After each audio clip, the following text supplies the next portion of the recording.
Ongi etorri jakindunera. Gaurko bideoan, higidura zuzen uniformeki azeleratuari buruzko ariketa bat ebatsiko dugu.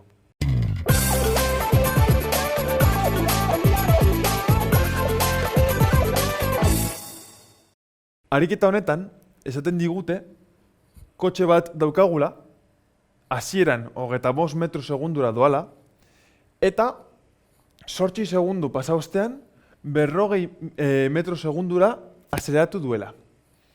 Beraz, hau jakinda kalkulatu behar dugu. A. Zein dan kotxe honen azelerazioa. B. Zein da kotxe honek egiten duen distantzia denbora honetan. Eta C. 10 segundu gehiago pasatzen badira, osea, azeleratzen da 40 metro segundura arte.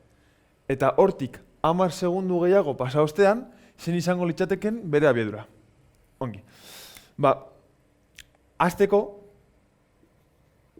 atalagaz, gogoratu behar dugu, zein ziren HZU-aren ekuazioak. Eta hemen daukaguz, jarrita, gogoratzeko, zeintzuk ziren distantziaren, abiaduraren eta azelerazioaren ekuazioak. Hemen galdetzen digute zein den azelerazioa. Eta azelerazioa nahiko erraz kalkulatzen da HZU-an. Da azelerazioa bardin abiadura aldaketa denbora tarte batean. Eta ze datu emoten digute. Kotxaren hasierako abiadura 25 metro segundukoa dela eta amaierakoa 40 metro segundakoa. Beraz, delta V danez, V ken V0, V ken V0, eta delta T denez T ken T0, eukiko geunke. V dela amaierako abiadura, 40 metro segundutakoa, ken V0 dela hasierako abiadura, kasu honetan 25 metro segundutakoa, 25, eta gogoratzen badugu, T0, esaten badigute simpleki denbora tartea zenbatekoa den, aukeratu daikegu T0 0 dela.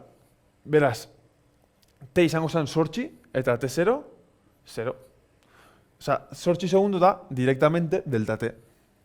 Beraz, hau kalkulatuz, 40 amabos, zati 8, lortuko gonke 1,8 zazpi bos metro zati segundu karratuko azelerazioa. Gogoratu, azelerazioa metro zati segundu karratutan neurtzen dela. Ez ahaztu karratu hau beraz, ahazten baduzue, abiadura bat dalako. Gogoratu karratua jartzaz. Beraz, badaukagu gure azelerazioa. Jarriko dugu hemen, A bardin 1,8 zazpi bos metro zati segundu karratu. Holantxe. Bale, goazen B atalera. Gure B atalean galdetzen digute. Zein izango dan, kotxe honek egingo den distantzia denbora honetan. Ongi, orain badakigu zenbatekoa den azelerazioa. Distantzian ekuazioa hemen goian daukagu. Hasiko dugu idazten. B, kasuan daukagu isa bardin isa 0, gehi hasierako abiadura V0 bider T, gehi bat biren azelerazioa bider T karratu.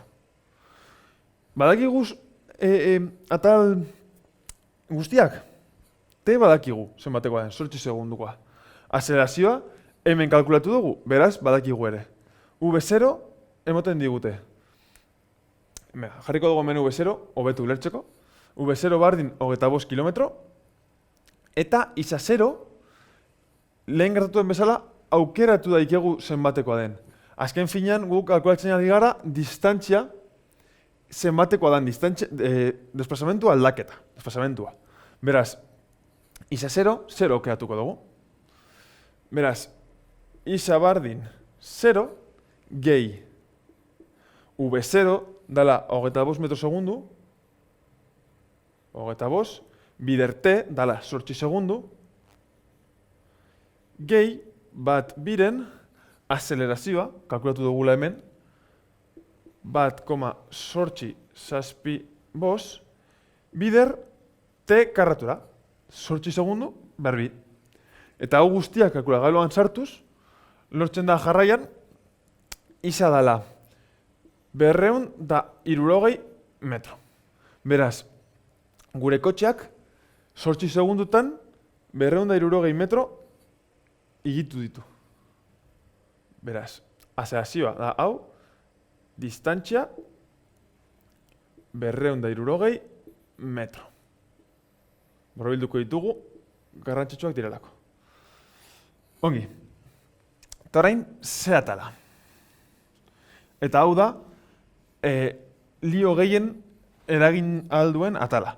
Ze azken finean, bigarren B atalean nahiko formula luzea erabili dugu, baina formula hori ezagutzen dugu eta ez dugu zebez egin formula horregaz. Simplemente jarri eta ezagutzen ditugun magnitudeak formulaan sartu. Baina orain, galentzen digute, 8 segundu hauek jadanik pasata, 10 segundu gehiagoz jarraitzen badu igitzen kotxe hau azelerazio berdinagaz, zenbat izango da bere abiadura, zenbatekoa. Gogoratu, abiaduraren formula zein zen, V bardin hasierako abiadura gehi A bider denbora aldaketa. Baina orain, zein da V0? V0 ja ez da hau, ja ez da hasieran daukagun abiadura, baizik eta amaieran daukagun abiadura. Zergatik, esan dugulako lehenengo 8 segundu hauek pasatzen direla. Eta 8 segundu horrek pasaostean, beste 10 segundu egiten dituela mugitzen. Beraz, orain, gure denbora tartean, hasierako abiadura izango da lehengo amaierako abiadura. Beraz, V0 260 metro segunduko izango da kasu honetan. Azelerazioa zein? Berdina. Azelerazioa izango da bai, lehen kalkulatu duguna, HZ-uan azelerazioa konstante dalako. Azelerazioa ez da aldatzen inoiz. Beraz, honek dira bi gauza komplexuak ariketa honetan. Konturatzea, V0 dala lehengo amaierako abiadura, eta azelerazioa dala lehengo berdina. Azelerazioa konstante dalako. Beraz, V izango litzateke 260 gehi 1,8 zazpibos bider denbora aldaketa. Eta denbora aldaketa esaten digute 10 segunduko dela, beraz, bider 10 keen 0. Eta hau kalkulagailuan jarrita, lortzen da kotxearen abiadura dala jadanik 218,75 metro segundutakoa. Eta hau, jakiteko zenbat dan, gu ez gauda dututa kotxean ikustea zenbat metro segunduta goia zen. Guk ikusten dugu zenbat kilometro ordura goia zen. Beraz, kalkulatuko dugu zenbat kilometro ordura doan kotxe hau. Eta, gogoratzen baduzue, metro segundutatik kilometro ordura pasatzeko truko bat ikasi gendun. Dala, 1 metro zati segundu, beti dirala 3,6 kilometro orduren berdina. Beraz, abiadura 218,75 metro segunduko bada, hau bider 3,6 egita lortzen da 211,5 kilometro orduko dala kotxearen abiadura. Beraz, edo lasterketa batetan daude, edo nahiko ilegala da kotxe honen gidaria. Bueno, hau izan da ariketa guztia. Espero dut ulertu izana eta gustatu izana, eta gogoratu. Webgunean, naiz YouTubeen jarraitu jakindun.